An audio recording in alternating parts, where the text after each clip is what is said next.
This is the Relevant Podcast.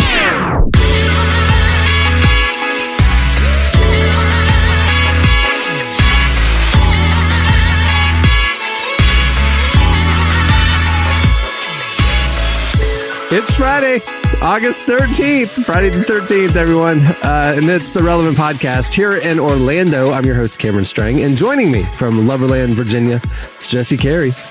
Hello, hello. Ooh. From Nashville, Tennessee, artist, producer, mogul, Derek Miner. Hello. Yeah, see, there you go. He's in the spirit. Yeah, I like it. And actually today, a little housekeeping, Jamie Ivey is on family vacation, and we respect healthy work-life balance. So no, joining us, Jamie, get back here. So joining us from Nashville, Relevant senior editor, Tyler Huckabee. Hey, man. Hey, everybody. Howdy. Ooh. So you got to bring us the Texas beat today. Howdy. By the way, who's going on vacations on Friday the 13th weekend? I'm pretty sure there was a period where 30 to 35% of horror movies started with that premise. Just a weekend away and it happens to be Friday the 13th. If you go on vacation on Friday the 13th, I picture it like a situation like in Us. Like you're just at your little beach cottage, one night and then a doppelganger show up at the door. It's a terrible idea, Jamie.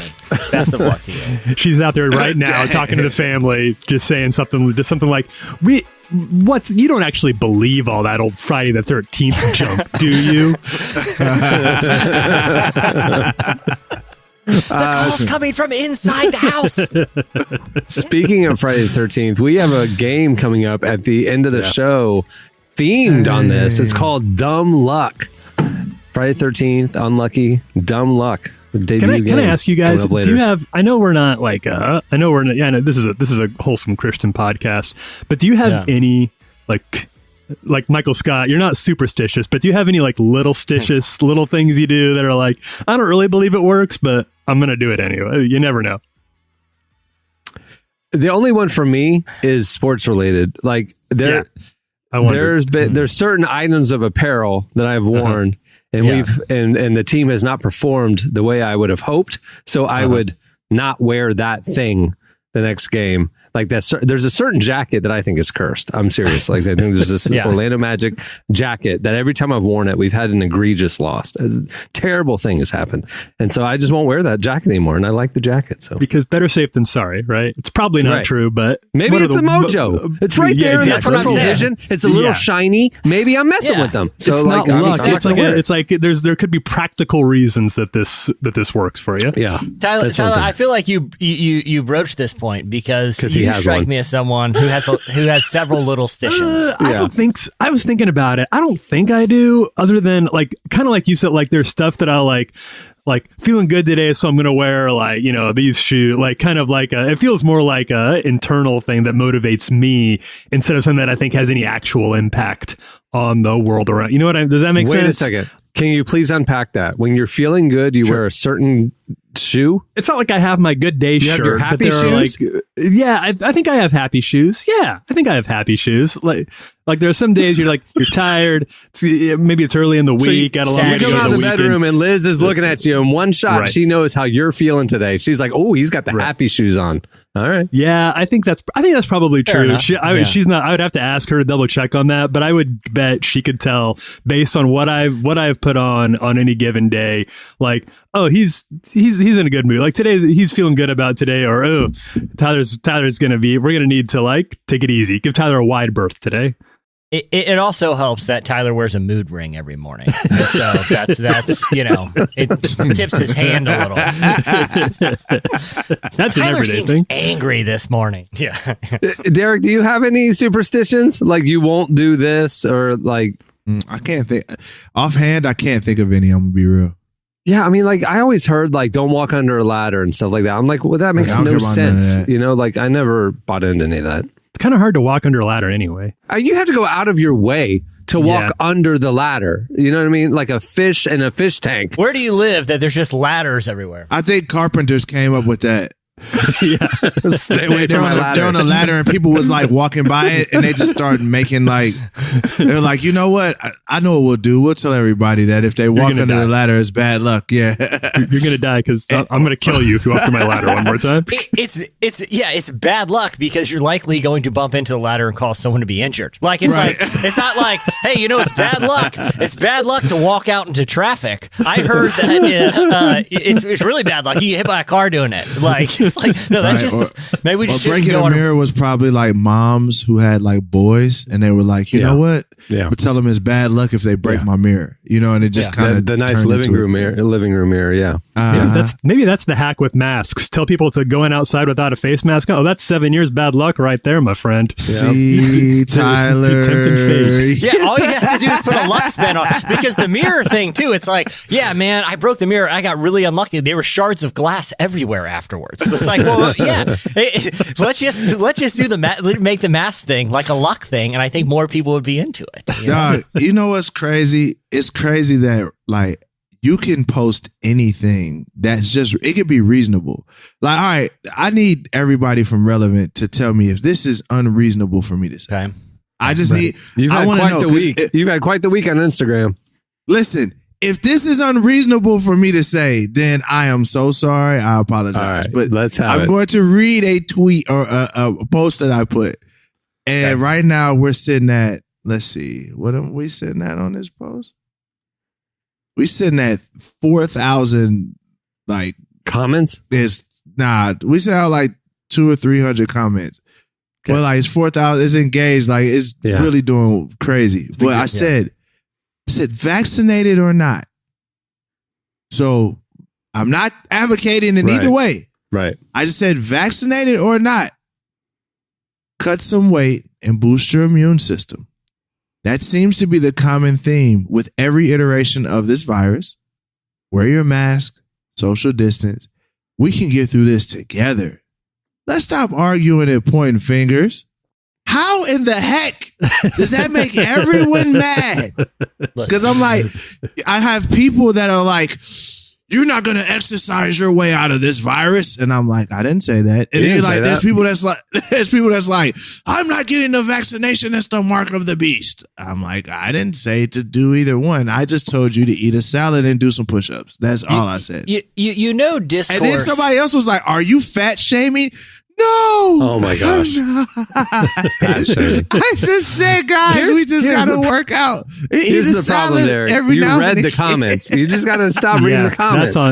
That's user error. That's on you. Reading the comments is user error. Here's a new one. Here's a new superstition. If you read the comments, 7 years of bad luck. See? But that's the thing. I thought that would be the most uneventful post I have ever made. I was like, this is going to be uneventful. Can't we all just get along? This is just facts. Like they say it's after people whose lungs and immune system are down, different things like that. So I'm like, I'm not saying anything other than, guys, let's just work out and just be healthy, whether you choose to get vaccinated. I'm like, I thought that would be the most uneventful post I have posted in the past 2 years. Public discourse has gotten volatile, not just in Instagram comments. When it's like, it's not just Derek's Instagram comments on a relatively innocuous post. People are, really, really sort of weaponizing debate in a weird way right now, where it feels like there is no just normal space to have, a civil dialogue with someone, including a worship event or, a relatively innocuous Instagram post. It's just a weird time for public discourse, especially as Christians. Yeah. People weird, bro. I ain't gonna lie. What you did was you said the word vaccine, and that's it. It triggered all the crazy SEO. Like they all have the Google alerts. If somebody posts about the vaccine, I'm going to tell them what I think. That's the relevant business. We say if we want things to engage, you just put some words in there like vaccine that get people like really excited. And then they got to women in ministry. That's another vaccines. One too. Women in ministry. Women in general. There's a couple.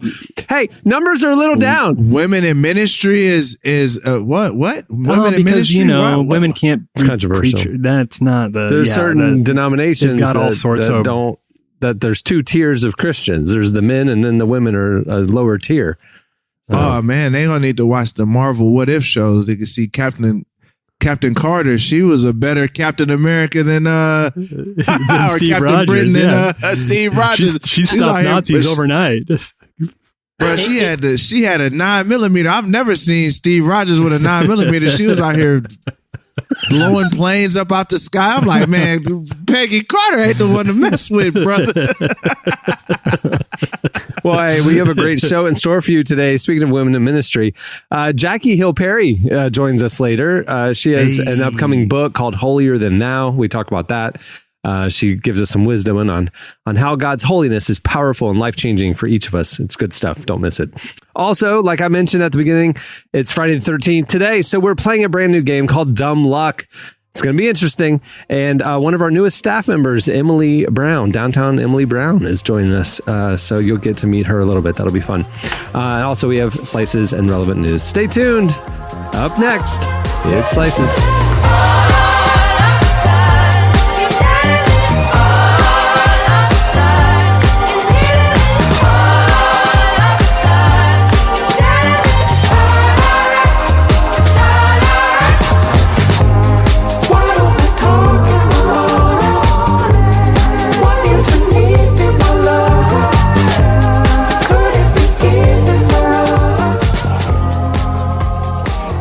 You're listening to Jungle. The song is All of the Time. Well, today's show is brought to you by WeShare. I know we're all tired of rising costs of healthcare, and that's why we're so happy to share a little bit about WeShare.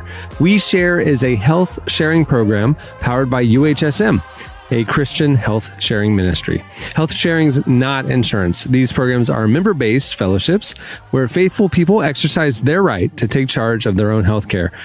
Learn more about how WeShare is restoring faith in healthcare at weshare.org. Great stuff. Seriously, go check it out.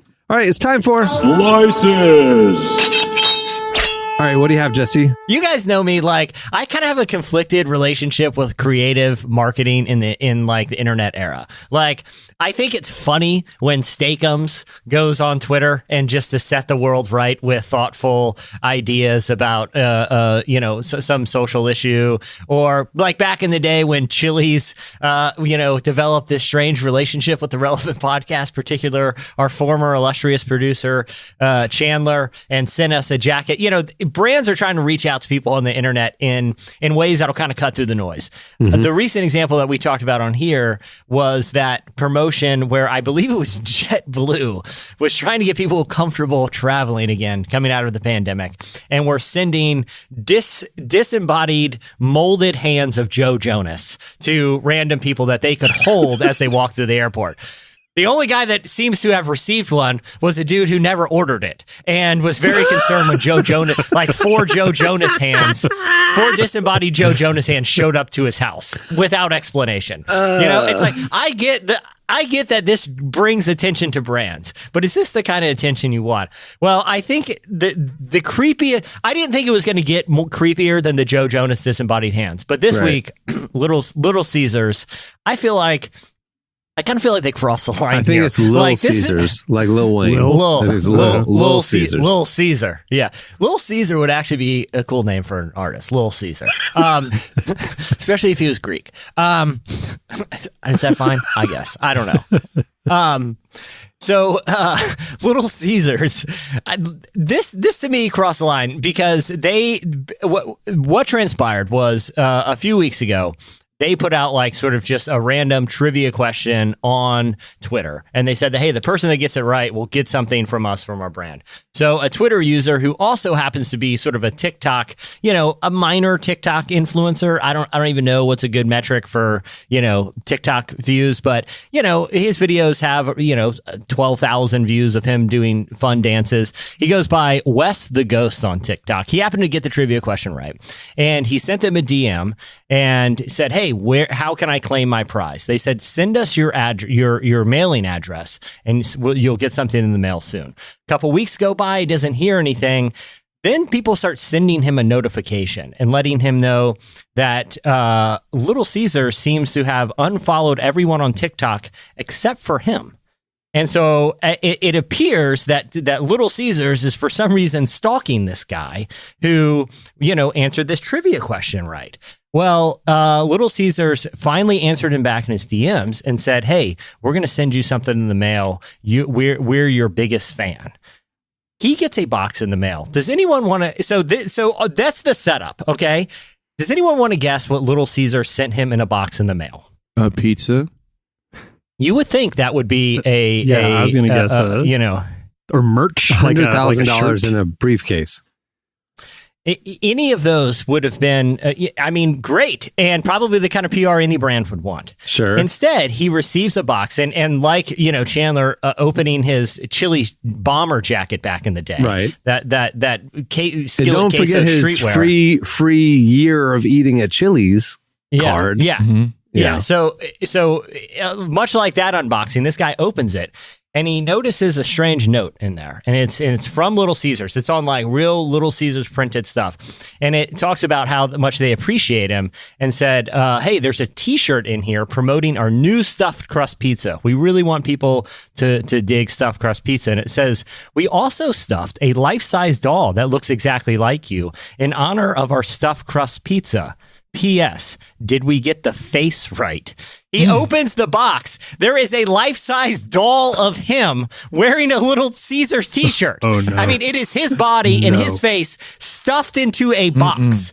Absolutely not. It is him. It looks like him, but in doll form. Sent by a major corporation. To me, I get the viral marketing thing. We're talking about it right now. Kids are watching it on TikTok. But to me, this crosses a line, even though I appreciate the weirdness. Yeah. I have to look this up. Out. I'm looking at it right now. That's unreal. Why? Who there thought this is a good idea? The number of yeses that had to go through, the number of like board meetings where they had other ideas on the whiteboard scratched out. Like, no, that doesn't work. We can't. That's not the Little Caesars way. Hey, and then how they about I finally just landed on this one. terrify this guy? I'll say this: it certainly doesn't make me want to order a stuffed crust pizza from Little Caesars. All this does is it makes me realize Little Caesars is still around. I wasn't even aware Little Caesars was still in business. I thought they went out of business when the square pizza thing went away years ago. But apparently they're still. Hey, apparently they're still around and seem to not be doing great because they got a lunatic running the show over there right now. At least their marketing department. Yo, why did they do this? I'm looking at it. They are tripping. Do you think this was one of those things where they had a different idea, but one guy just really, really believed in the doll thing and went rogue? He's like, better to ask forgiveness than permission. I'm just going to go for it. This is going to be big. It's two guys in the market, or two people in the marketing department. One of them's like, here's my marketing campaign. He's like, we'll rebrand the mascot, the Little Caesar guy with the spear. We'll bring him to life for a new generation of Little Caesars fan. And like, Phil, what do you got? He's like, I was thinking we could stalk somebody on Twitter and stuff a doll that looks like them in a box and send them to their house. They're like, we're going with Phil's idea. This is to be honest, Jesse, this doesn't sound like the marketing department at all. This sounds like the marketing department had a crazy rollout. They had it on a PowerPoint presentation and all that. And the owner came in and said, you know what, guys, I feel like we should just make a doll and just stuff him and send it to a fan on what do the kids use? They use TikTok. Send it on TikTok. We're going to send a doll on TikTok that's stuffed up. Stuffed crust, stuffed doll, TikTok. What you think? I don't know, sir. We have this rollout. This.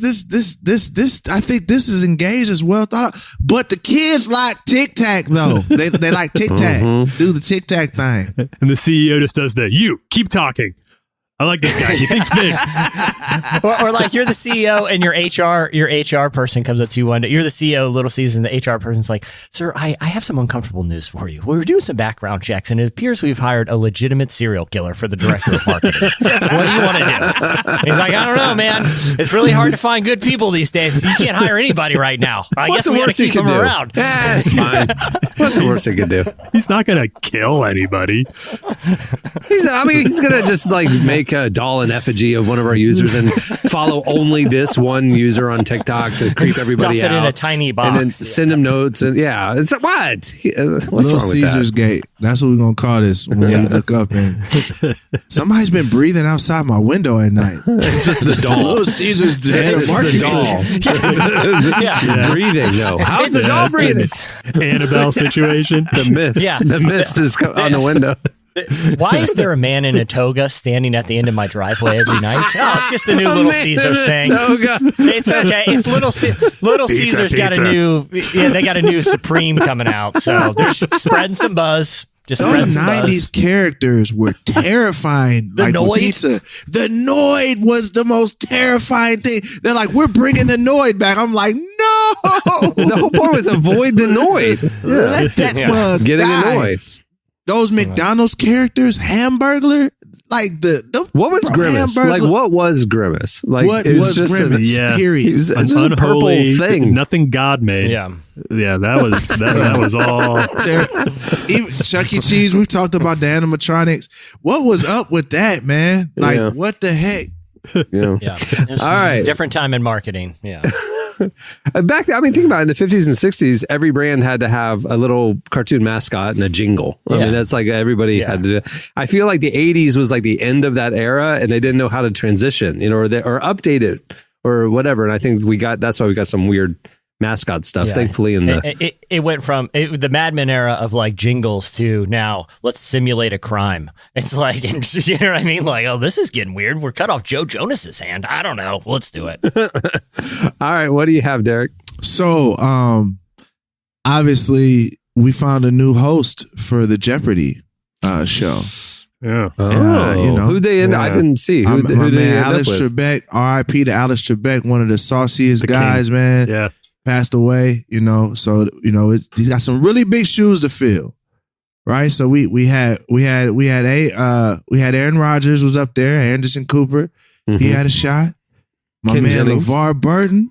Yeah. We had so many people. My homegirl from Big Bang Theory, and the person who actually won the slot, the coveted Alex Trebek Jeopardy slot, is Mike Richards. So what's the first question? Who is Mike Richards? Who is Mike Richards? I don't It is know not this Mike guy. Richards, the Seinfeld actor. Yeah. No, it's not him. Who is this guy? So I'm like, okay, this guy must have crushed it.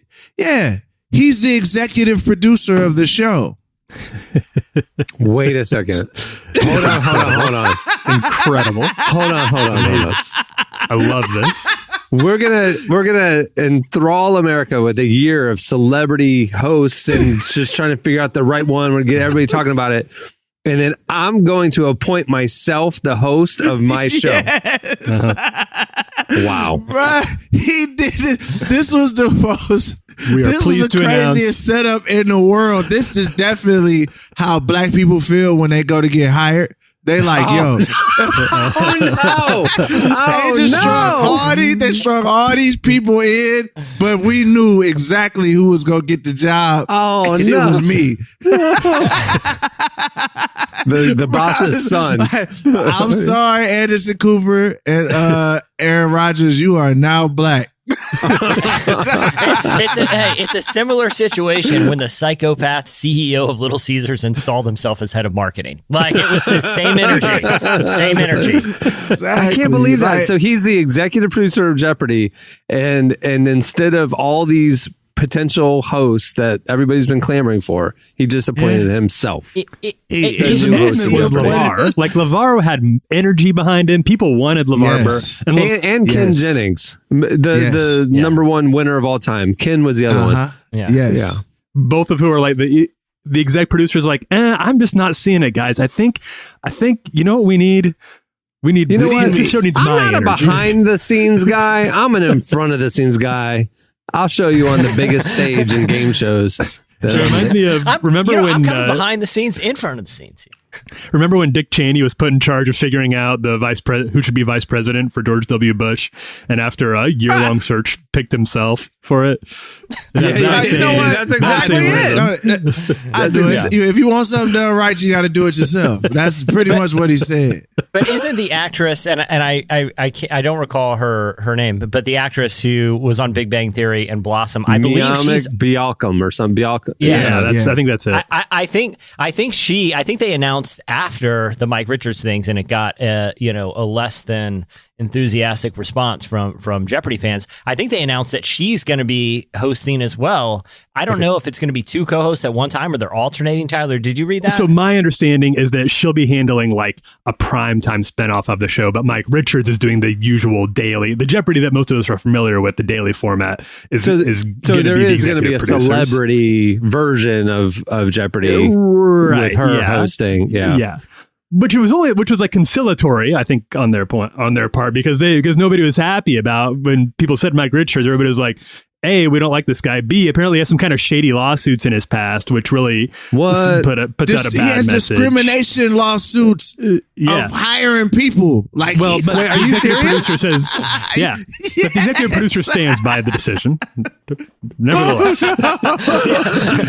Wait. So this executive producer has been sued for discriminatory hiring practices.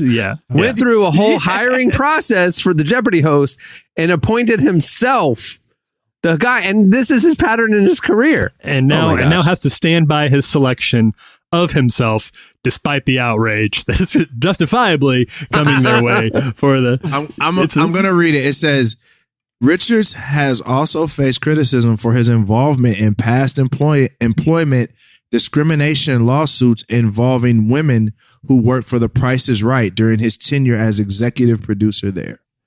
Wow. Well, there's nothing weird about that. Definitely not a hot button issue that could get people really, really riled up on the internet these days. Goodness gracious. Look, everybody ain't able. That's all I'm going to say. Everybody ain't able. I can't believe he's been a behind the scenes guy at Price is Right for 10 years and however many years at Jeopardy. And he was just like, you know what? I deserve to be a very famous host. It's my turn now, baby. Even though I don't do that, and I've never done that, but I am the best option possible. It's similar the hubris. Think of the ego. Hey, it's similar to the 90s baseball film Rookie of the Year, when a young child inherits the Chicago Cubs and immediately installs himself as manager. Like take shoot your shot, I guess. I guess. If the door's open, walk through it, I mean. I mean. Nobody can tell him no, apparently. It should have been LeVar. He's executive producer. Should have been LeVar. I mean, even at least for without question. At least for the primetime stuff. I mean. Yeah. See, I kind of I even like the rotating thing. I thought it was fun to a couple of weeks of this person, a couple of weeks, like they could got a lot of people in the rotation that would have been fun to watch. Part of it just as the novelty of, I wonder how this person's going to handle hosting Jeopardy, but it is what it is. Well, at the end of the day, we get to see what executives do when they're on camera now. So that's great. All right. What do you have, Tyler? All right, so this is I feel like maybe once a year, twice a year, you hear one of these stories about an asteroid in space and it's coming for Earth and it's going to miss us by they say like a really short amount, like it's going to narrowly miss us, and then you read it and it's like by 500 million miles, 6,000 miles. That short. That seems relatively safe or whatever. Like so you kind of, that becomes white noise after a while. People make some jokes about it on the internet, and then you move on, and that's that. However, we got a little bit of a different story this time around. There is a new asteroid. This asteroid is called Bennu. It's about the size of the Empire State Building. And this one is actually, scientists aren't too sure about how close this one is going to land. Now, we're not in trouble because it's like 100 years out. It's like a century away. Okay. But the odds of it actually hitting us are a little bit bigger and it's a little bit fuzzy right now exactly how close it's actually going to be, or if it could be on a trajectory with us. So at some point between around 2200, 2300, this asteroid, scientists say, could be pulled into Earth's gravitational field, and it could then become a real problem for, our grandkids or great grandkids or whoever's in charge of what remains of our very hot planet at that point. That's what I was going to say. If global warming doesn't take it out first. They'll be so busy worried about the oceans and the ice caps that now there's an asteroid headed their way as well. The exact distance becomes crucial around 2135 because Earth's gravity will slingshot Bennu as it passes. So it'll, no matter, even if it's only getting kind of close, our gravitational pull might yank it out of its orbit and onto Earth at that point. And it'll be on a trajectory that could intersect with us then about 50 years after that. The most worrisome day, according to the New York Times, September 24th, 2182, when it has almost. Man, I got a vacation plan. Me and Cameron were going to Summer League that week. September 24th, darn it. By that time, SpaceX will be up. Yeah. Or, I mean, Elon worst case Jr. scenario, we'll just do like we always do with everything. We'll just shoot it or something. What was that movie where we shot a rocket with Ben Affleck and Bruce Willis up to land on one? Armageddon. We'll just do that. Yeah, I think that's the move. That's what I was going to ask. You go up for your 4-hour space tour, and then you just flick an asteroid so it gets off course. It's fine. In Armageddon, they had this trained astronauts, and then they brought in Bruce Willis. Bruce Willis said, no trained astronauts on my flight. We're going up there with my oil buddies. They're the only ones I trust to figure out how to do that. And then they landed on the rock, and they had to drill, down 80 feet to drop a nuke in there and blow it up before. And I don't know if Michael Bay consulted NASA before coming up with this plan, but I want to say, from my perspective, pretty good plan. It worked out really well for them. We'll have starships by then, man. We just gonna phaser them joints. You know what I mean? Like it'll be all right. like a disintegration situation. Didn't you see the video game Asteroids where you fly a ship up, you shoot little things at it, and it explodes and goes away? We're gonna do that. Done. We're gonna do that. Easy. Let's just cancel it. We can cancel it. Just cancel that. Can't just pretend that the asteroid says something we didn't like. We'll just cancel it. It doesn't exist anymore. The meteor said all lives matter. I don't know about that. Yeah, that's what I heard. I heard an asteroid said all lives matter. It's time to cancel that. I'm not down with that. I do feel like movies have conditioned us to just be like, there's some catastrophes we don't gotta worry about. You'll figure it out. Like asteroids, like no big deal. I've seen this in movies like 5 times. It's no sweat. Right. They figured it out.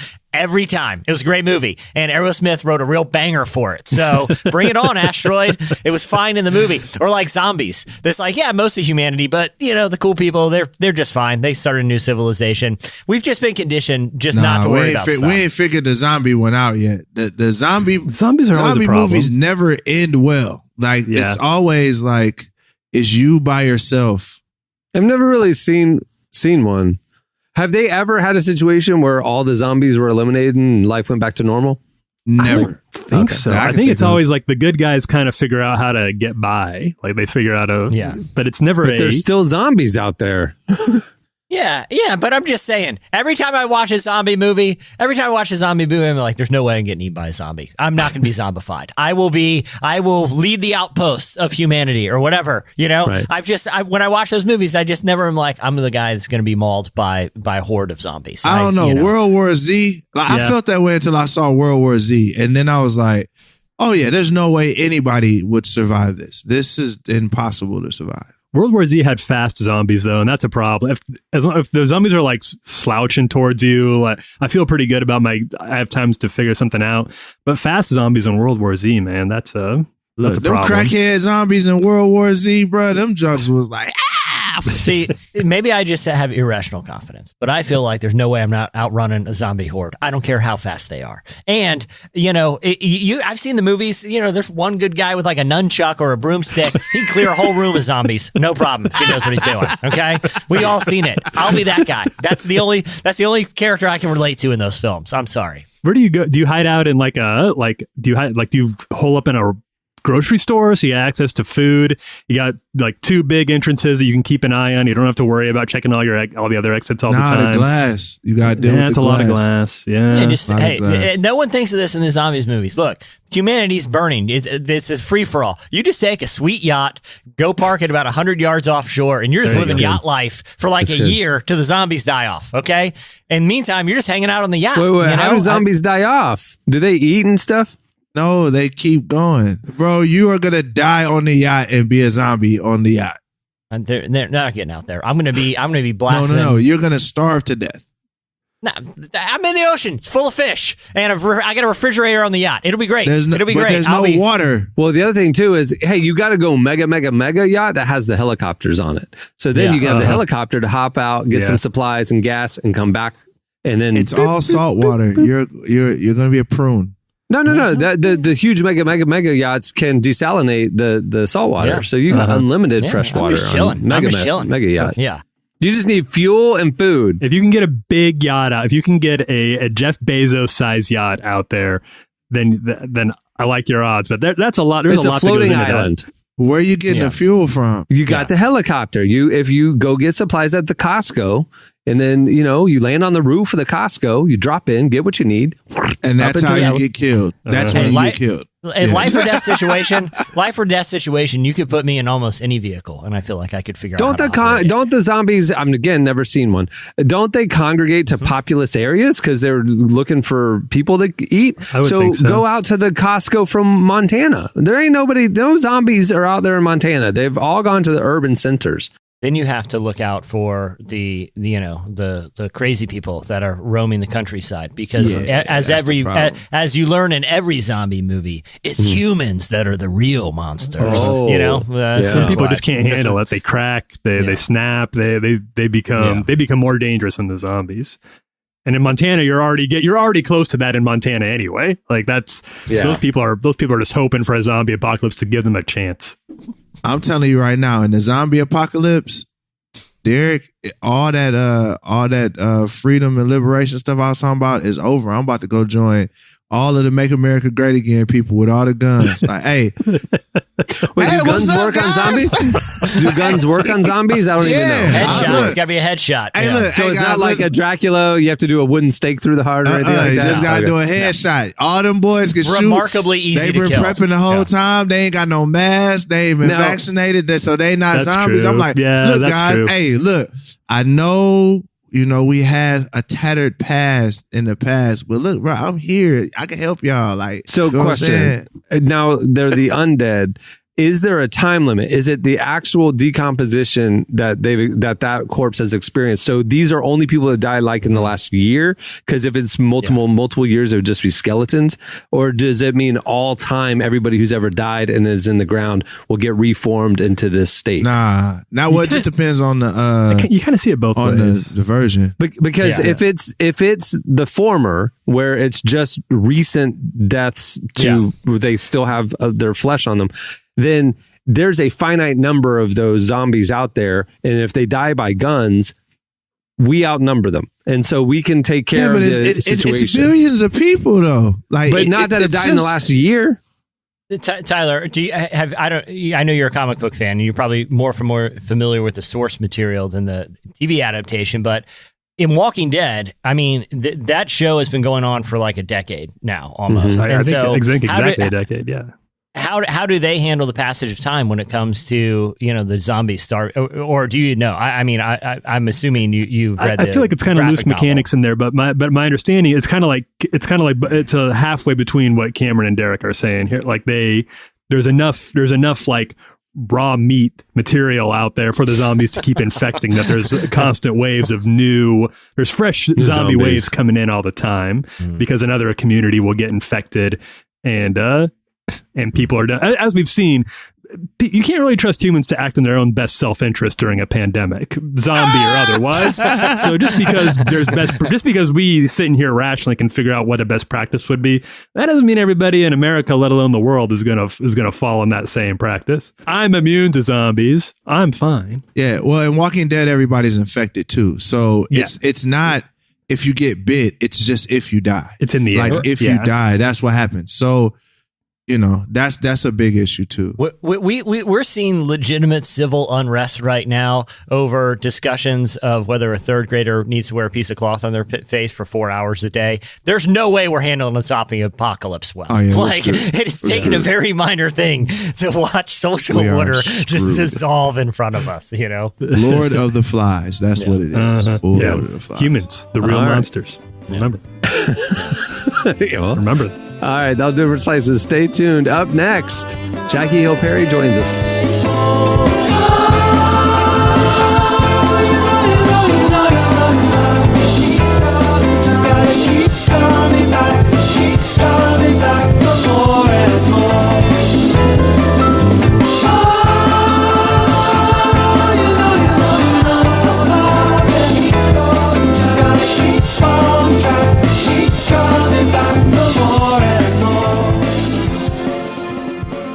You're listening to Parcels. The song is Coming Back.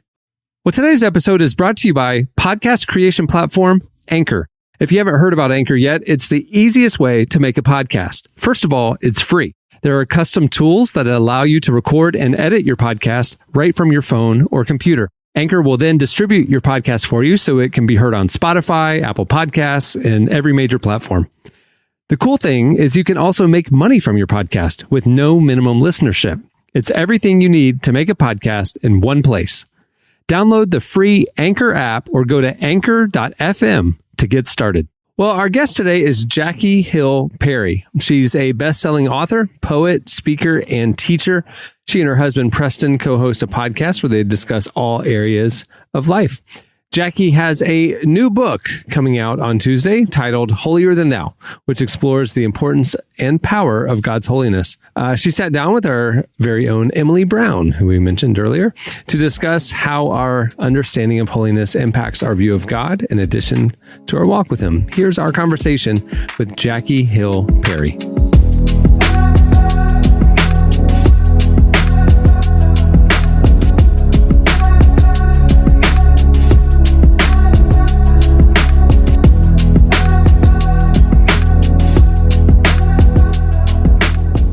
I'm always very interested in all things God. Not to say that I'm super spiritual, but more so just really trying to understand the ins and outs of His nature. And holiness has always been kind of lofty, but also I think discouraging at times, because it felt like a lot of the books I read about holiness just centered on sin so much, where I walked away, I guess, less inspired to pursue God and more introspective of how much I've failed. And so I just wondered, man, I think holiness is bigger than this, and I think it's more beautiful than this. And so let me explore how God's holiness is an incentive for me to trust Him more. And I felt like that was just a different angle than what I've read before. So that's what happened. Yeah, I feel like holiness it's one of those big words that we use, but we don't always think about what it means. Mm-hmm. So how would you, in your own words, how do you describe holiness? Yeah, well, it really just means separate, set apart. And God as holy means He is separated from us in the sense that He is different and unique because He exists differently from us. Like, for example, everybody that exists was created. God wasn't, so automatically He's just completely different. All of us are dependent. God isn't. He doesn't need anyone but Himself to be Himself. And so that's what sets Him apart. But what also sets Him apart is His moral righteousness, his moral purity. It's that He cannot sin, will not sin, cannot look upon evil. Of Jesus, it was said that there was no sin found in Him, no deceit in His mouth. And so holiness is just being separated from all that is common.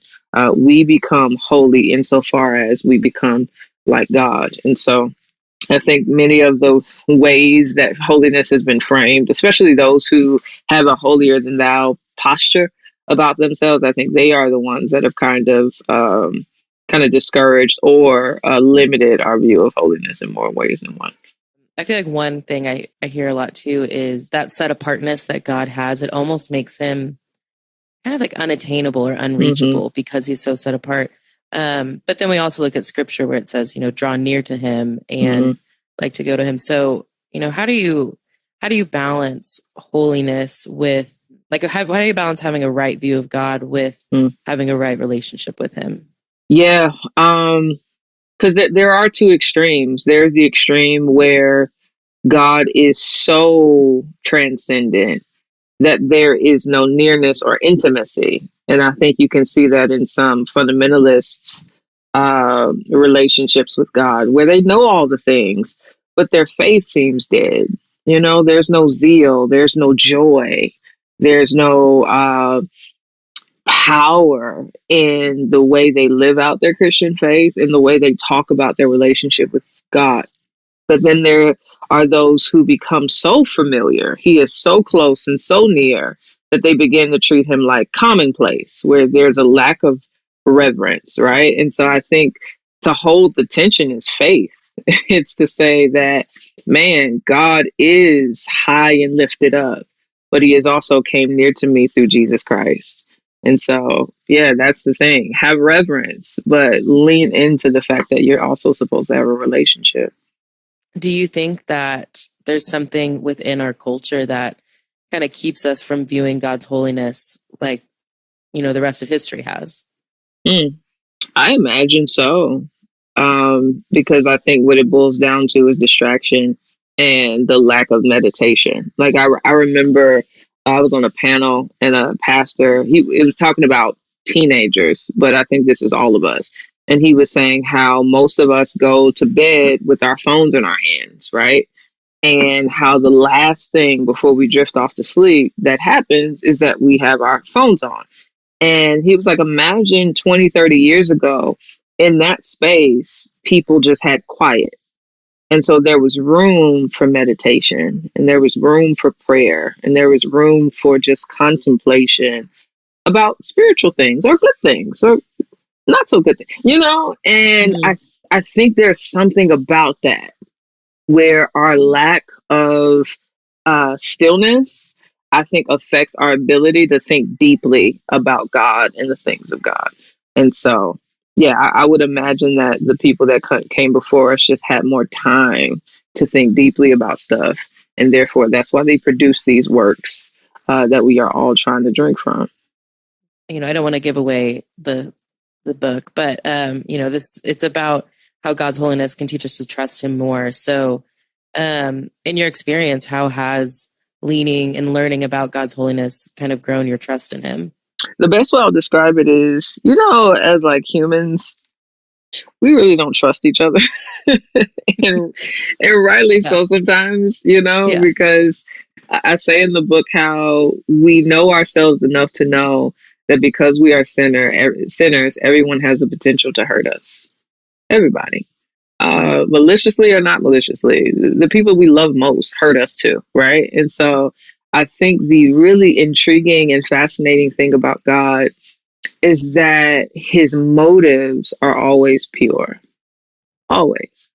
Like everything he does and thinks and speaks and orchestrates comes out of a native goodness. And I think resting in that and believing that has legit transformed my faith, because I just come to God with my guard down more often than not. You know, it's like, man, I can tell you what's happening. I can confess this thing. I can say I'm frustrated. I can, like, you know, or if I go to his scriptures and he says, for example, take up your cross and die, I can trust that it's a wise thing to do. And so I think that's how it's transformed my faith, is that I just really do believe that God has really good and pure intentions towards me. And it's amazing what that'll really do with your intimacy with God when you tap into it.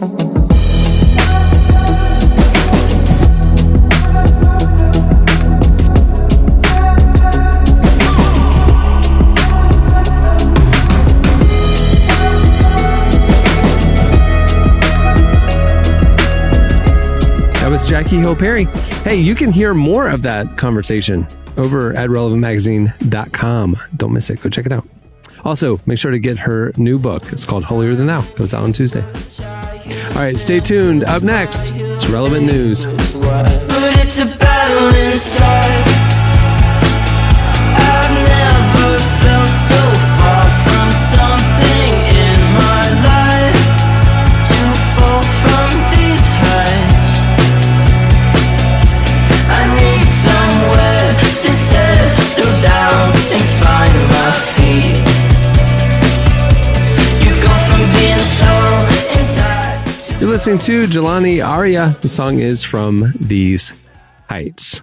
Okay, it's time for Relevant news. Relevant News, where we tell you what's happening at the intersection of faith and culture each week.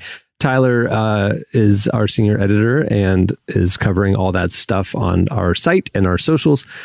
What's going on this week, man? All right, so this was a story that came across that I would love you all's take on, because it brought to mind a few two entities, one of whom I really hadn't thought about very much in a long time, and that entity is somebody I don't like to give a lot of airtime, but we do need to talk for a minute about Westboro Baptist Church, who I'd imagine we're all pretty familiar with. Wait, they're still around? Church.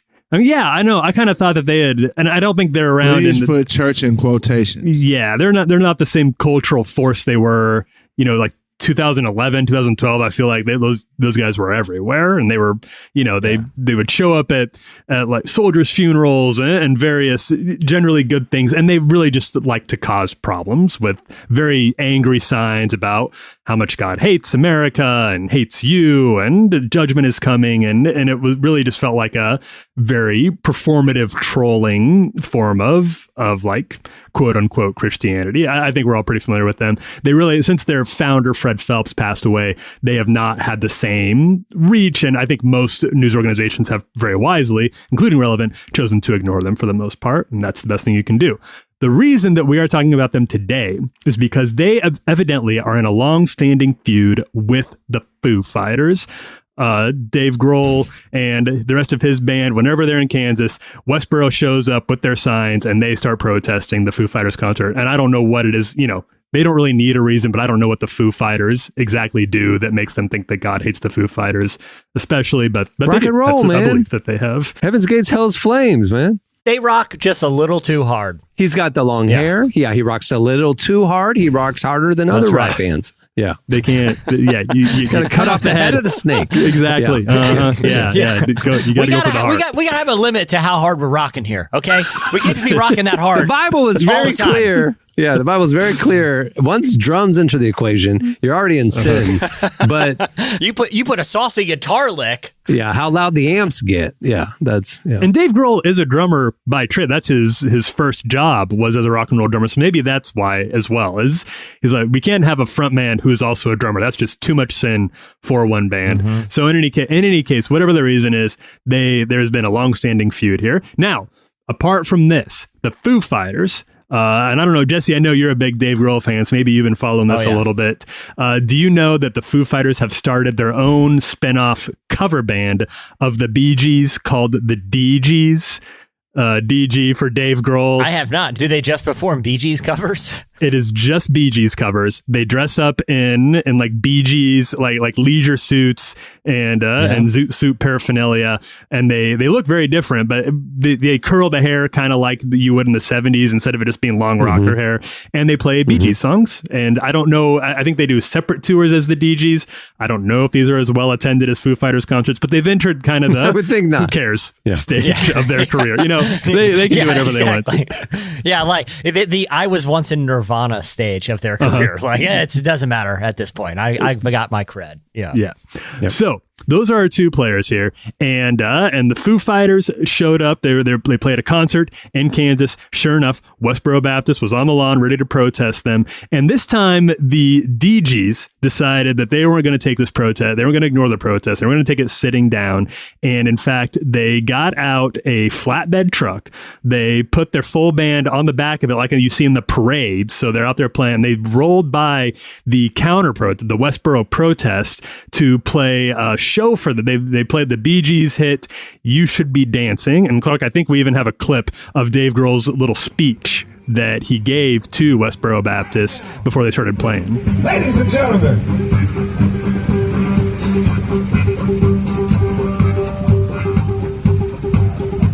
I got something to say. Because you know what? I love you. I do. The way I look at it is I love everybody. Isn't that what you're supposed to do? Can't you just love everybody? Because I think it's about love. That's what I think. I think we're all about love. And you shouldn't be hating. You know what y'all should be doing? You should be dancing. 1, 2, you know what to do, go on. Ow! Come on, boys. And you can see him go. You can see him launch in from there. It is funny how music disarms, weird situations. I remember this guy, it was some, horrible white supremacist march in Charleston, South Carolina a few years ago.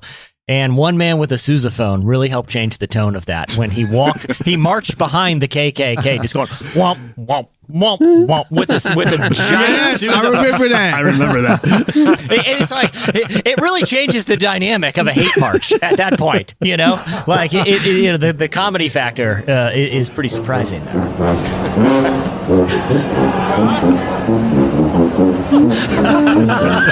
Yes, it changes everything.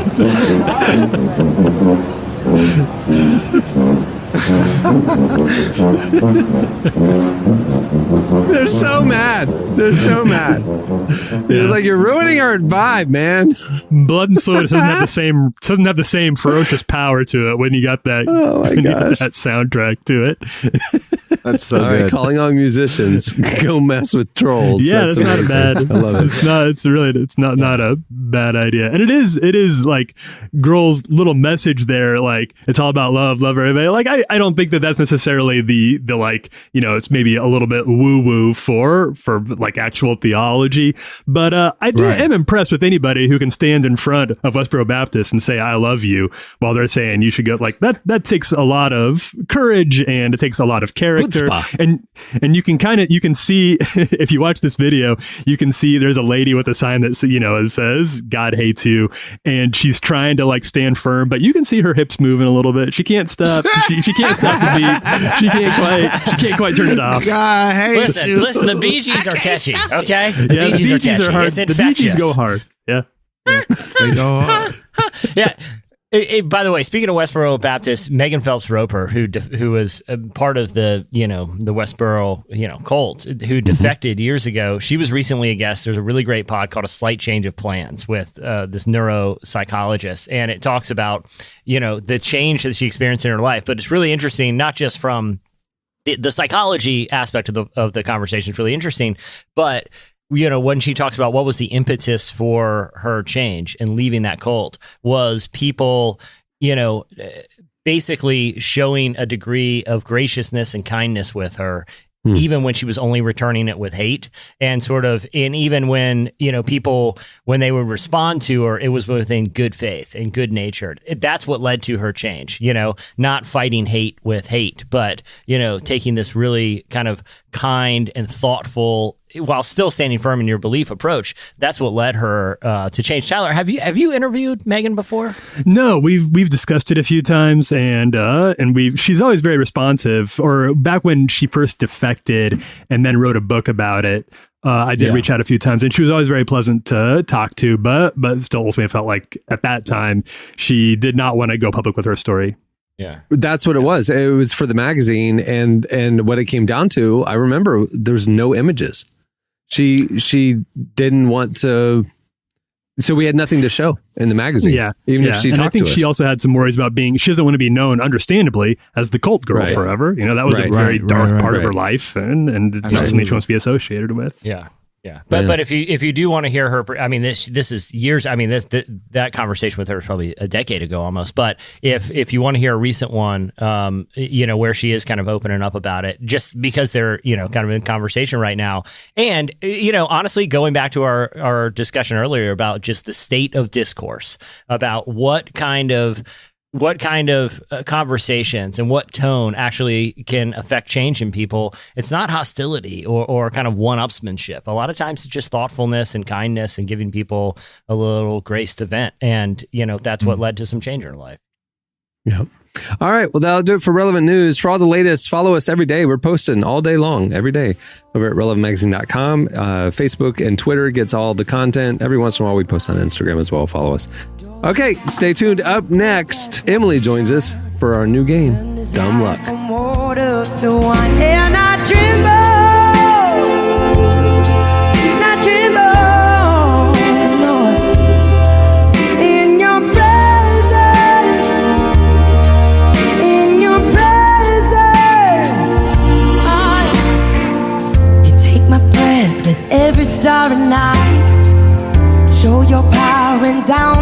city light. You were taller than the You're listening to Lauren Daigle. The song is Tremble, the live version.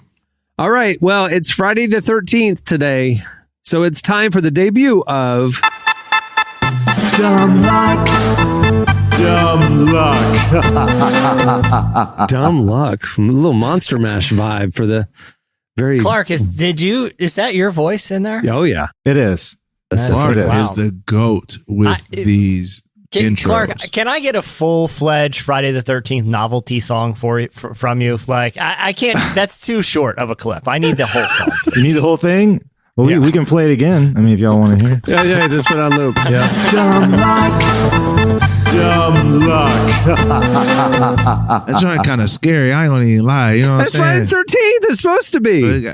It reminds me. Can I be sure. honest? What it reminds me of? This is a deep gut reference. When Donald Glover on 30 Rock did the werewolf bar mitzvah song. Do you guys remember that episode? I do. And it's yeah. Oh, was it Tracy Jordan? Yeah.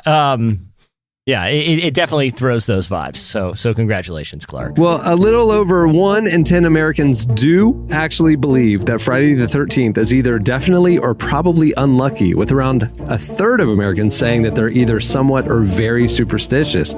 That's why Americans still cross their fingers, knock on wood, and check their horoscopes before going outside. But Americans aren't the only superstitious people out there. There are superstitions from all over the world, followed with varying degrees of seriousness, that people use to keep their good luck meter from running out.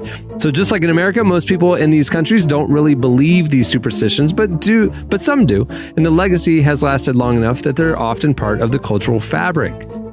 In the following questions, you will be asked about international superstitions. The person who gets the most correct answers will win 7 years of good luck. That's the game. That's Dumb Luck. Now, joining us to play this game, I mentioned at the beginning of the show, is Relevant's newest staffer, Emily Brown. Downtown Emily Brown. Welcome to the show, Emily. Hey, glad to be here, guys. Nice to meet everyone. Going around the horn, you work with me and Tyler every day. But Jesse, yes, Relevant legend. You haven't met Jesse yet, have you? I've not met Jesse. This is great our first to meet time you, meeting. Emily. Welcome aboard. Welcome aboard. And Thank you. Derek Miner, Grammy-winning artist, producer. He's got a record label, mogul. Derek Miner. Have you ever met Derek? I actually have met Derek.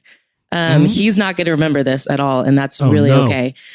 So I went to Stephen F. Austin State University in Nacogdoches, Texas, and he was here a couple years ago. Okay. Do you remember that, Derek? Yeah, Nacogdoches. I remember being so scared being in that place. I was like, where am I? Where is this place? Deep East Texas. Yo, for sure. Like the airport was way mad far away. But that show was lit though. Yeah, it was. It was a good one. My homegirl Jasmine Stoker, she's from out. She was at Jazz. Yeah, that's what's up. Nacogdoches game. We went to Whataburger afterwards. Yeah. And we got the cheddar. Y'all introduced me to the cheddar butter biscuit. Because I never had, or the honey butter biscuit. Honey butter biscuit. What I'm saying? Honey butter biscuit. Honey butter I had chicken never biscuit. had it. That's what it is. Yeah. That's what we talking about. So every time you mention it, it gets better. It's a honey biscuit. You leveled it up 3 times. It's a honey biscuit. Honey butter chicken. That's it though. That's where it stops. And Emily, did you guys meet actually? So it wasn't you weren't just at the show. You like introduced yourself. Okay, so we met because I actually gave you coffee, Derek. So I was not at the Whataburger. A lot of my friends went to Whataburger with you, but I gave you coffee at one point. And I actually didn't want to give you coffee. Because I probably needed it. Well, so I actually didn't want to give you coffee because it was late and I was an intern for my church. And my pastor came in and was like, hey, I need a cup of coffee. And I was being a little sassy and I said, I really don't want to. Can you just get it somewhere else? He was like, it's actually not for me. It's for Derek. And I was like, well, is he even here right now? And I was kind of fighting it. And then you walked up, you're like, hey, I'm Derek. And I said, oh, hey, here, let me get this cup of coffee for you. Derek walks in. Hi, Where was the coffee at? It was at our church or something. Because I remember being in the church kitchen and you came in there. Derek walks in. Hello, my name's Grammy-nominated singer Derek Minor. What's a guy got to do to get a cup of coffee around here? Okay. Yeah. I was tired and wanted to go home, and my pastor was like, you need to get a cup of coffee. I was like, okay. See, y'all could have just pointed me in the direction of the coffee. You know what I'm saying? Well, here's the thing. It was probably past 6 p.m., which is when everything closes in Nacogdoches because it's such a small town. So gotcha. I was really your only shot at coffee. Nacogdoches sounds like it could be like a delicious dessert that's served like, around. Like, would you like some Nacogdoches? It sounds like a delightful place. It definitely should have like some sort of chocolate espresso crema somewhere around there. Ooh. Like it sounds very, very, very delectable for sure. But it's nothing like that. It's not literally not nothing even close. Like I was very scared. Yeah. Now that we know that Emily resisted having a servant's heart, but ultimately did the right thing by Derek, we can move on.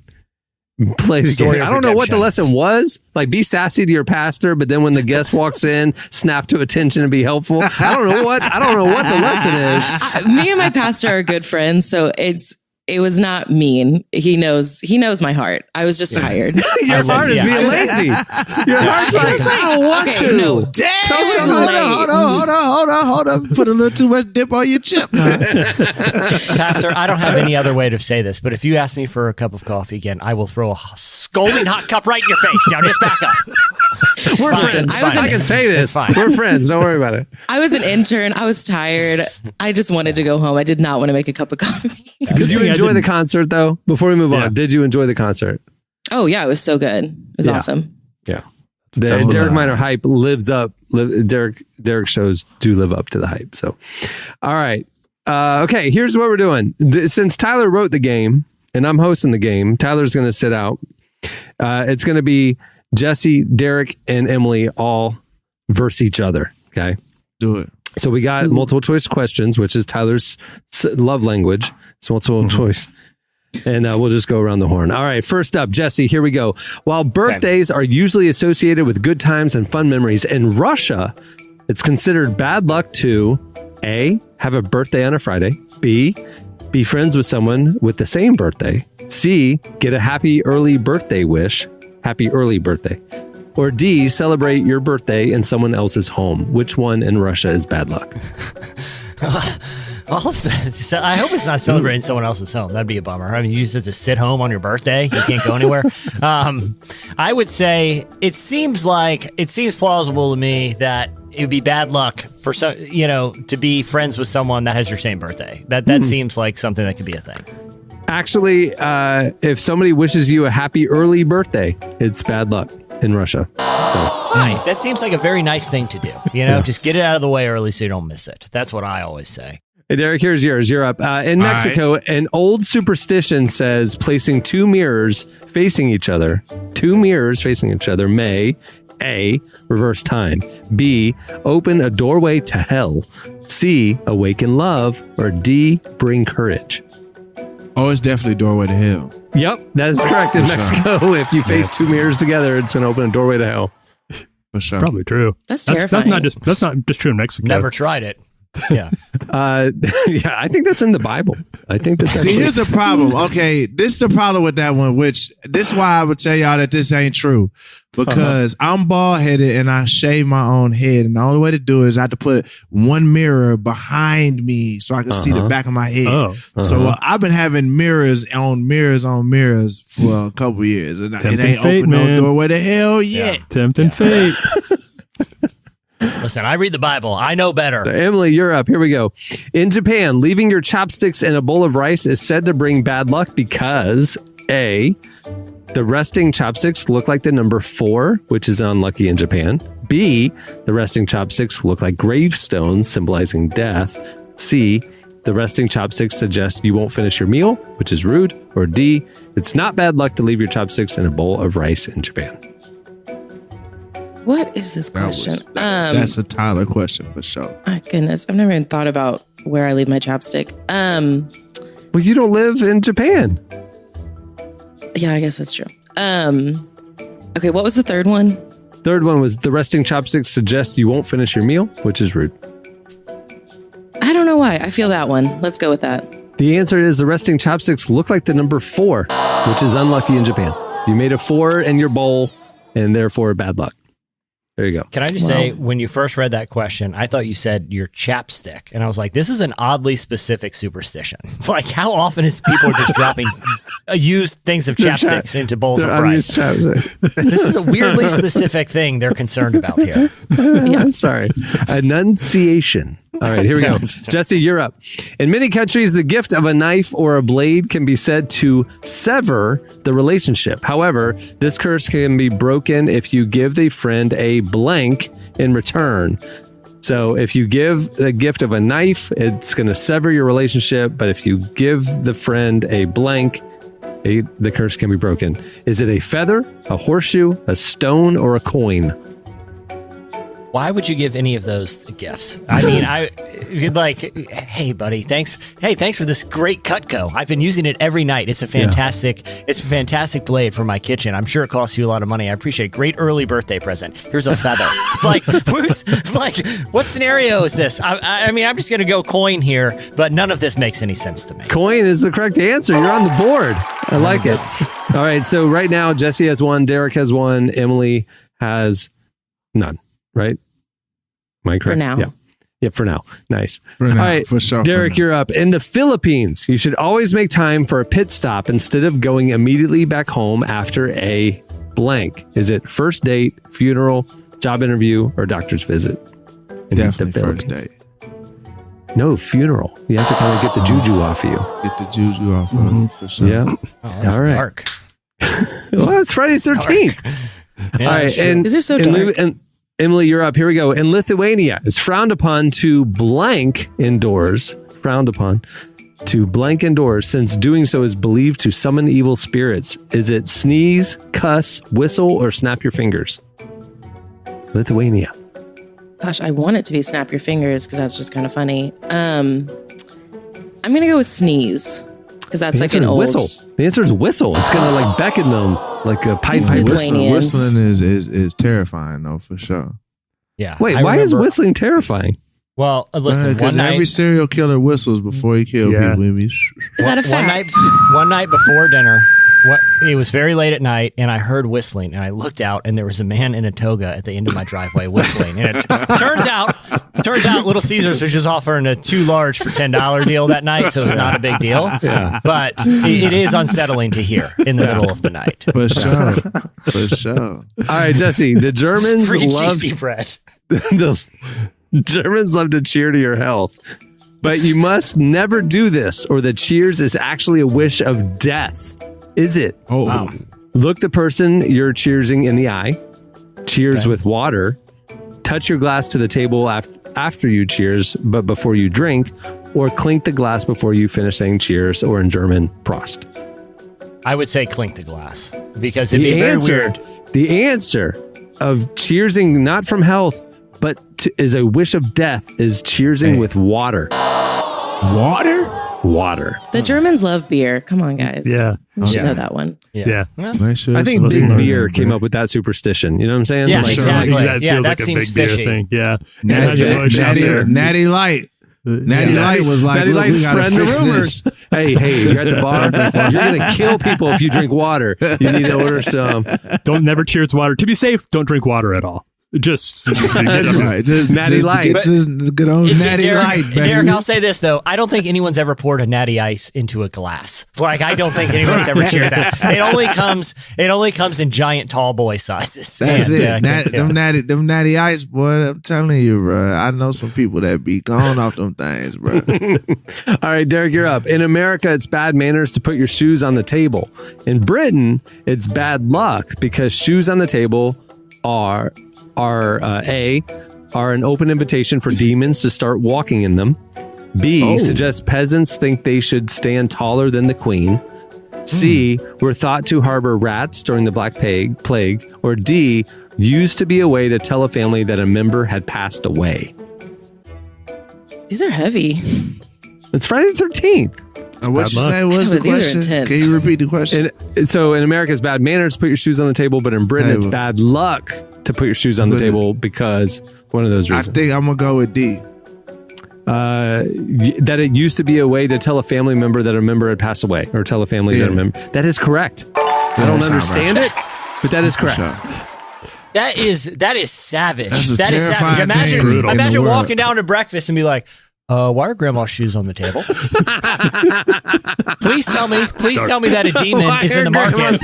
Why are grandma's shoes Please tell on me the that a table? demon's in the market for new slippers because That's rough. she lived a long life. She lived a long life. Now eat your bacon. They're right next to grandma's old slippers. Maybe it was a way to like lighten the mood a little bit. Like, is it kind of like a funny, like fun way to like, hey, special shoe on the table day, like a way to, kind of soften the blow. For some reason, it seems less sanitary. That it's a bad idea to put shoes on the table, but it's not no big deal. It's a dead person's shoes. She died in them. To the family. She was wearing these when she died. Let's put them on the table. Yeah, that's the thing. Is it the ones they died in, or is it just like any old shoe? I don't know. Does it have to be their shoe? I don't want to alarm them. I don't want to alarm anyone, but she did die from a lethal foot fungus. So it's, but anyway, tradition's tradition. An airborne, contagious, lethal foot fungus. All right, Emily, you're up. All right, here we go. Oh, gosh. Pay attention to which hand is itchy in turkey. Okay, pay attention to which hand is itchy in turkey, because in turkey, A, an itchy right hand means love is near, but an itchy left hand means heartbreak. B, an itchy right hand means you're about to be rich, but an itchy left means financial ruin. C, an itchy right hand means your lifespan is increasing, but an itchy left means it's shortening. Or D, itchy right hand means your guardian angel is happy, but an itchy left means she's upset with you. I have no idea. I'll go with the finances. An itchy right hand means you're about to be rich, but an itchy left means financial ruin is correct. That is the actual superstition in Turkey. You are on the board. Welcome. In Germany, actually, if you have an itchy right hand and you had touched grandma's slippers that were on the table, you're gonna need to get looked at immediely, because it was a rapid dissension for grandma. Whatever she had was if your hand's itchy, I'd get that checked out right now. Get that checked out right now. All right, Jesse, you're up. All right, a few more. Here we go. What's the score now, Clark or Tyler? Help me out. Is it ones all around? Jesse is 1, Derek is 2, Emily is 1. Oh, Derek's in the lead. All right, perfect. Round 3. Here we go. Jesse, I'm trying to get this 7 years of good luck for sure. You know what I'm saying? In France, this action counterintuitively actually means you're coming into good luck. Okay. In France, this action counterintuitively actually means you're coming into good luck. Is it A, stepping in dog poop, B, pass gas in front of your crush, Z, getting a zit on your face, or tripping over your shoelaces? I think tripping over the shoelace seems pretty in safe. France, it's stepping in dog poop means good luck is on its way. It's actually like, I've heard the superstition in America that if you get pooped on by a bird, good luck is good things are about to happen. That's why I go. I thought that was bad. In France, luck. I go out of my bad. way to step in dog poop. You just never know.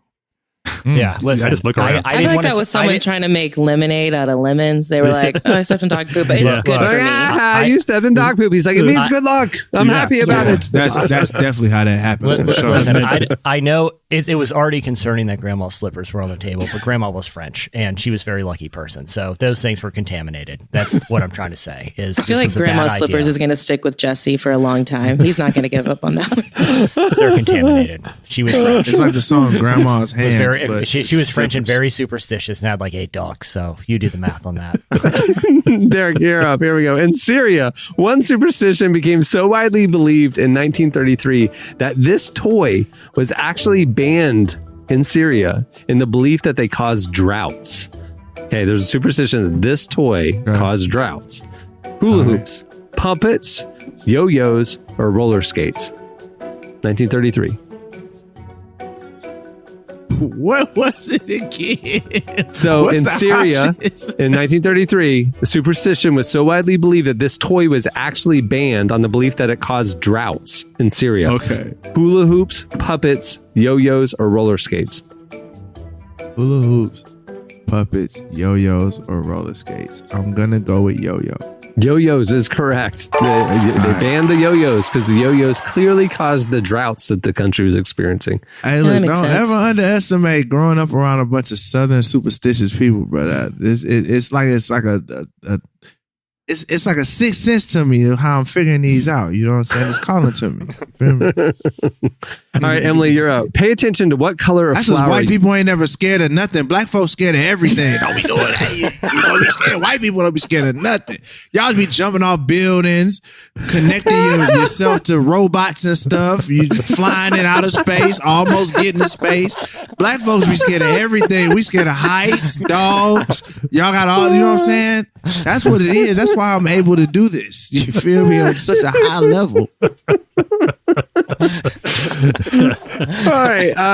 Okay, Emily, pay attention to what color of flower you give in Russia, since a gift of yellow flowers is believed to curse the recipient with A, infidelity, laziness, poverty, or anxiety. If you give somebody yellow flowers in Russia, you're cursing them with one of those four things. Can you say them again? Infidelity, laziness, poverty, or anxiety. Those are just like varying levels of bad things. Like some are clearly worse than the others. I'll go with, you know what? Let's do laziness. Why not? The answer is infidelity. My question, Tyler, as you research this, was it that the person is cursed to have infidelity happen to them, or that they are cursed to do the infidelity? I was curious about this too, and actually, it was unclear in what I was reading. So I think I have a theory, and it's similar to Emily's theory about the dog poop situation, which is somebody got caught cheating, and there was an easy way to turn it around. Well, you remember those yellow flowers you gave me last week? Maybe if you hadn't done that. That's on you. So that's absolutely what happened. So what we're saying is, if you really want to ruin someone's day in Russia, you go, "Happy early birthday! Here's a yellow flower." Like it's two things, you know. Yeah, you're gonna two die. birds, one stone. All right, okay. Final round. Here we go. Is it 1-3-1? Is that right? I think so. 1-3-1. I got 1-3-1, bro. You know what's funny is this last round worth 4 points. 4 points. But if you don't cut that out, Ooh. The stakes could not be higher. 7 years are on the line. Cameron, stay doing that. We're gonna have to go out of order because Derek has to go last because we have to see. Hey, you petty, bro.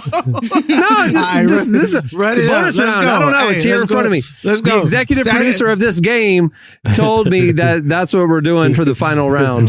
Stack the odds. Let me. I do best with my back against the wall. Let's go. All right, here we go. Jesse, you're up first. In Italy, one superstition holds, this is for 5, what did I say, 5 points? 4 points? 4. Enough to win. Enough to win if you get this and Derek doesn't. Here we go. In Italy, one superstition holds that that you and a friend will never get married if you blank. Stand in front of a mirror together, wish for love upon the same star, say a word at the same time, or swim in the same lake. In Italy, you and your beloved will never get married if you do one of those things. I can't believe it's the lake one because there's got to be one summer camp couple that made it, and that would have ruled them out right away. I'm going to say the same word at the same time. That's right. Say a word at the same time. Jinx is you'll never get married. Yeah. So the stakes are quite a bit higher than if Pam and Jim would have never made it if the office was over there. The stakes over here are just buying a Coke, Buying a Coke. But that's apparently where our jinx came from. That's interesting. Yeah. So right now, Jesse has, if I made that worth 4 points, Jesse has 5, Derek has 3, Emily has 1. So Emily, you're up now. Okay, here we go. In Spain, instead of kissing someone on New Year's Eve, you're supposed to bring in the new year by A, shouting rabbit, rabbit, or white rabbit. B, breaking a mirror. C, holding your breath as long as you can. Or D, eating 12 grapes, one after the other. In Spain, bringing the new year by doing one of those things. The grape thing actually sounds like that is something. I'll go with the grape thing. I feel like I've heard that somewhere. Eating 12 grapes, one after the other is the correct answer. Emily now has 5 points. Oh, wow. Man, we got barn burner. Wow. Take that, Derek. Heating up. This is a barn burner. So, Derek, for the win, here is your question. If you get this wrong, You lose, and we'll do a tiebreaker between Jesse and Emily. All right, here we go. For the win, Derek Minor. In some countries, an awkward pause in conversation actually means one of these things. A, an angel is flying overhead. B, Cupid's arrow has struck. C, someone close to you is in danger. Or D, a deceased loved one is trying to get your attention. Awkward pause in conversation. I'm going D. You said a deceased loved one is trying to get your attention. The correct answer is an angel is flying overhead. Derek missed the last one.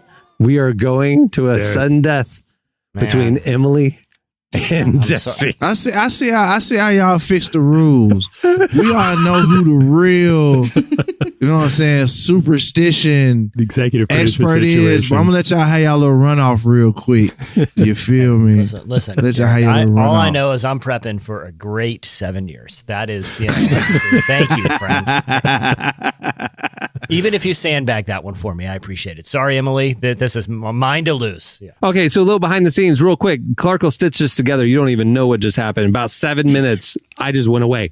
Like I was deleted from the show, couldn't get back in. It was bizarre. And the entire time, Derek is saying that God was shutting me down because I silenced the rightful winner of that show. I rebuke you. It could also be that there are two mirrors facing you directly behind your head. I opened a portal and I got sucked into it. All right, so for the I mean, Derek is the people's champ, but according to the stated rules prior to each question, we did have a value change on the final round. All right. It was said ahead of time. Technically, you won, but we found some other rules to make sure you didn't win. You feel So I'm me? the executive I'm producer of the telling game. you. I'm going to put myself into the game instead. Mike Richards. Exactly. All right. Here's the tiebreaker. First one to say the correct answer, you get one guess. Between Emily and Jesse will be the champ. Here we go. In the U.S., some people hold their breath while passing a graveyard. In Japan, it's more common to A, walk on your tiptoes, B, hide your thumbs, C, not blink, or D, bare your teeth. Is this sorry? Hide your thumbs. Let's just go. Whoever says the correct answer first. One guess. Bare your teeth. Bare your teeth. She said hide your thumbs, and the answer is correct. Hide your thumbs. Emily wins the tiebreaker. Unbelievable, Emily. Unbelievable. Hey, you know what I'm saying? I'm okay with Emily winning. For sure. I am not. I am not. Yeah. Another time. Even with the win, she did not answer as many questions correctly as Derek Minor. Just FYI. Okay, we don't have to clarify that. Look, I know what y'all trying to do. You know, I feel like, LeBron James, y'all want to, change all the rules and everything. Emily's the one where LeBron has 68 points in the game. She's been on the bench the whole game. She comes in, happens to hit the last shot, wins with one, but she won the game. Yeah, but I still won. But watch God work here. She went from serving Derek coffee to kicking his butt, and look at the rise. The rise. Derek, sing your song again. A shooting star.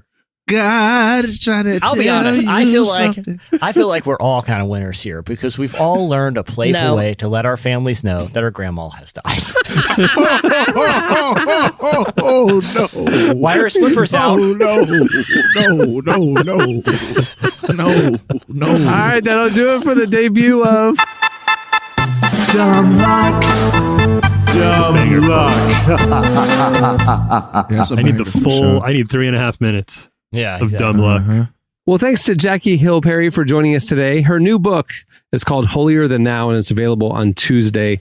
Go check it out. And you can check out more of that conversation with her over at relevantmagazine.com. Hey, while you're on the site, also click up on the magazine tab. You can read the summer issue of Relevant featuring Yvonne Orji, Dante Bowe, and so many other amazing conversations. It is available for free and ad-free over at relevantmagazine.com. Just click on the magazine tab. Thank you to UHSM, our presenting sponsor. Also, while you're at the site, on the homepage, you can sign up for our daily newsletter bringing you the top 5 trending stories at Relevant every morning.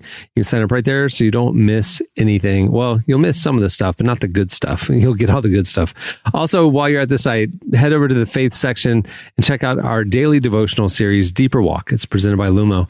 We have a new devotional every weekday morning, and you can sign up for the email so it's sent right to your inbox, or you can check out the Deeper Walk daily podcast over at any platform where you get your shows. So Deeper Walk podcast, email at the site. Go check it out. It's a great way to start your day. On that note, we'll wrap it up. I'm Cameron Strang.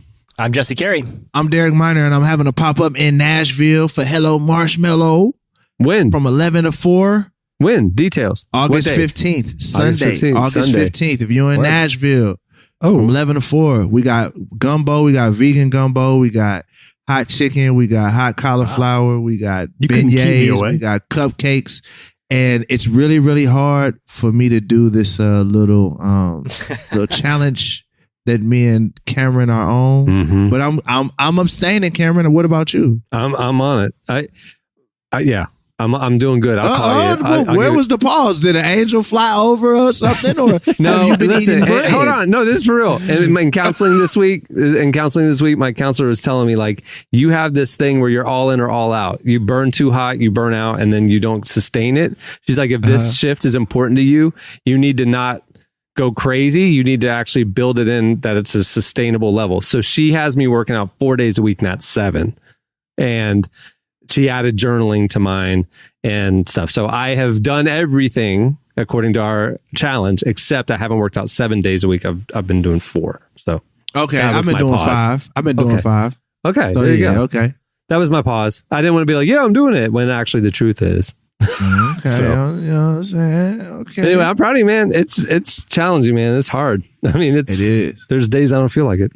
I just ate a sandwich made out of lettuce, so that's where we at. Hey, veggie burgers with lettuce is the wrap. I had it last night, dude. This no bread thing. Come on, man. All right, but Hello Marshmallow. Yeah, Sunday, August 15th, 11 to 4. Don't join me for my challenge. Come get some of this gluten and some of the gluten-free stuff too. You feel me?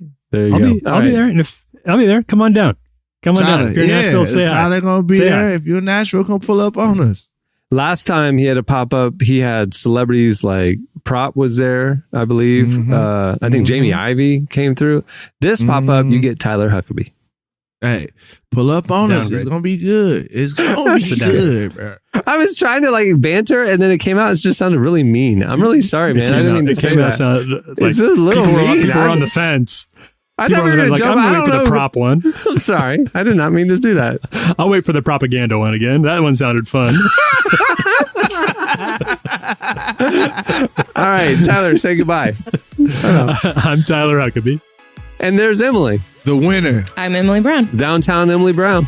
All right, we'll see you guys next Friday. Hopefully Friday the 13th. You survive it. Zombie apocalypse. We'll see you next week.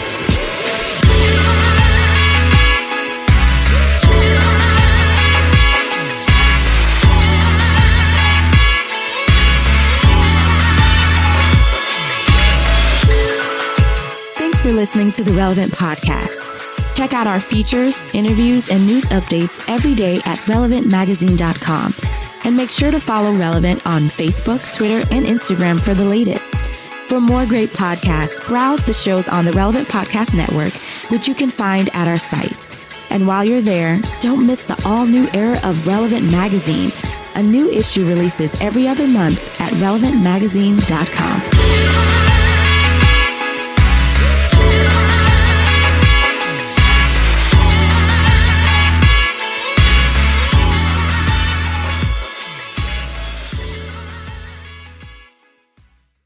Why are grandma's shoes on the table?